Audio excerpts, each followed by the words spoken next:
Добрый день! Благодарю вас, что смотрите это видео. В этом видео я расскажу, в каких позах можно медитировать и какие позы есть. Начну я, наверное, с того, что одна из основных ошибок — это то, что мы пытаемся скопировать ту позу, которую мы видели в интернете, в инстаграме, какую-то красивую картинку, где люди с идеальным телосложением сидят в идеальной асане, в позе, с определенным, как-то держат руки по-особенному. И мы думаем то, что, ну вот они так делают, я так же хочу, если буду делать по-другому, то у меня не получится медитация. Да, безусловно, поза медитации имеет большое значение, но не основное. И на первых этапах можно медитировать так, как я вот сегодня вам покажу. А дальше, естественно, вы свой скилл и левел будете повышать, и вы уже сами придете и поймете определенную позу, которая вас будет устраивать. И тут некоторые сидят по-турецки, лотос, полулотос, по-разному кто как это называет. И самая, наверное, простая элементарная поза, с которой начинать стоит медитировать, это сесть вот так, ноги скрестить. Я использую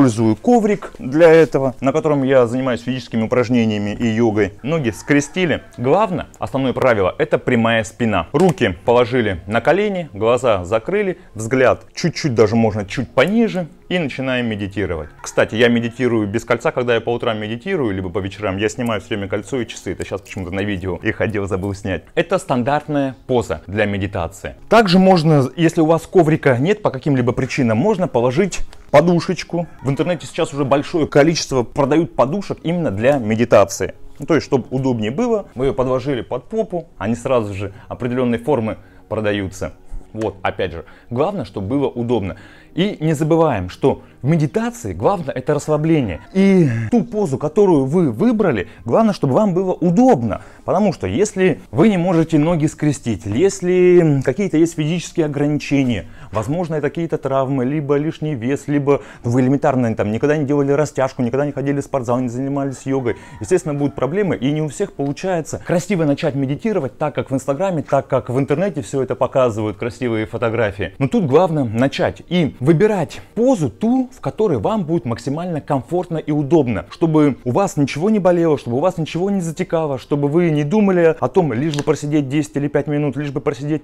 О боже, когда же это все закончится, все эти мучения, чтобы ноги у вас не затекали, чтобы не немели, чтобы не было большого там гигантского напряжения. Опять же, медитация — это расслабление. И на начальных этапах, да и вообще в принципе вся суть медитации, одна из основных сутей медитации — это расслабление. И сидеть нужно в такой позе, чтобы вам было максимально комфортно, чтобы вы не думали, что у вас там с ногами происходит, что у вас со спиной происходит. Мне нравится такая метафора по поводу расслабления и устойчивости. Это метафора с книгой и со стулом. Если мы книгу ставим на стул, она спокойно стоит и не падает, нет никакого напряжения. Если же мы, когда мы ставим ее под прямым, не под прямым углом, а вертикально, если же мы ее чуть наклоним, то она постоянно хочет упасть. И тут то же самое в медитации. И теперь я вам сейчас покажу, как можно медитировать на стуле. Опять же, некоторые так делают. И я в самом начале своей практики начинал со стула, но потом перешел уже на эту позу. Тут главные правила медитации на стуле — это прямой угол, ноги поставили ровно, у нас прямой угол здесь вот 90 градусов, спина прямая, руки положили вот так, закрыли глаза, взгляд, руки на колени и начали медитировать. Сразу же такой даже вопрос сейчас вспомнил. А как же правильно держать руки? Потому что в картинках в интернете, в асанах, когда вы посмотрите различные старые фотографии из Древней Индии, как мудрецы, монахи медитировали, они по-разному держат руки. Кто-то вот так, кто-то вот так, кто-то намасте. Ну, то есть очень много интерпретаций и очень много, как можно вообще держать руки во время медитации. На начальном этапе вы пока это не заморачивайтесь, это потом к вам придет, и вы сами подберете ту максимальную позу, которая вам будет удобна и с которой вам будет комфортно для именно медитации. Поначалу просто медитируйте, руки ложите на колени. И если вы будете думать, что если я руки не сделал вот так, либо руки не сделал вот так, у меня там, не знаю, не откроется 4-я чакра анахата, у меня не откроется 3-й глаз, я там, не знаю, по мне не пойдет энергия. Вы, опять же, это всю ерунду убираете. Дело не в позе, а дело именно в самом процессе. И можно в разных позах медитировать. Тут самая фишка — это процесс. Да, как я уже сказал, то, что поза, конечно же, влияет, но не так сильно. И не забывайте про расслабление. Поза должна быть такая, чтобы вам было максимально комфортно и удобно. Кстати, хотел вам показать еще вот такую вот позу. По каким-либо причинам, если у вас не получается медитировать либо на стуле, либо на коврике, то можно подушку положить сюда. Давайте вот так покажу. Вот уже поза для медитации. Еще часто спрашивают, задают вопросы, а можно ли медитировать лежа? Да, можно.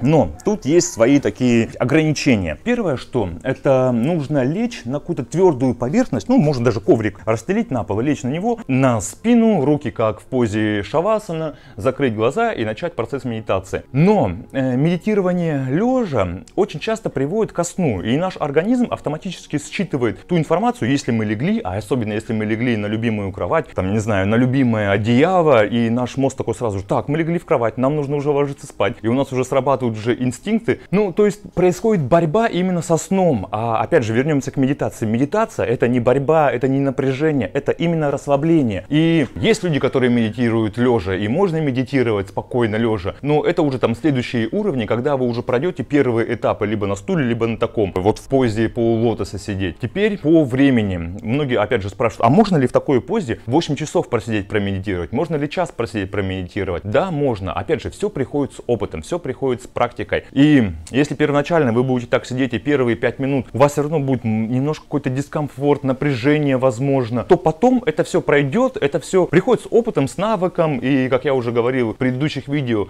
медитация имеет накопительный эффект, и вы сами будете уже увеличивать время медитации. Теперь про ошибки. Основная ошибка — это, во-первых, круглая спина, либо сгорбленная. Ну, допустим, у меня была такая ошибка, когда я начинал медитировать. Я все время как-то горбатился вот так. Не было прямой такой осанки, не было вертикальной спины. И второе, что это напряжение. Я садился в какие-то позы, что-то изображал. У меня не получалось. Я всю медитацию концентрировался на физических ощущениях, хотя сам я этого не хотел, но так получалось. Я сидел тупо неудобно. Так я от этого, не получал удовольствия. Это была некачественная медитация. Это была борьба с самим собой. И вот такие вот ошибки, как спина, как поза, как у некоторых сон. Опять же, есть такая ошибка, то, что их сразу же клонит сон, и они просто элементарно вырубаются. В общем, не допускайте эти ошибки, медитируйте правильно.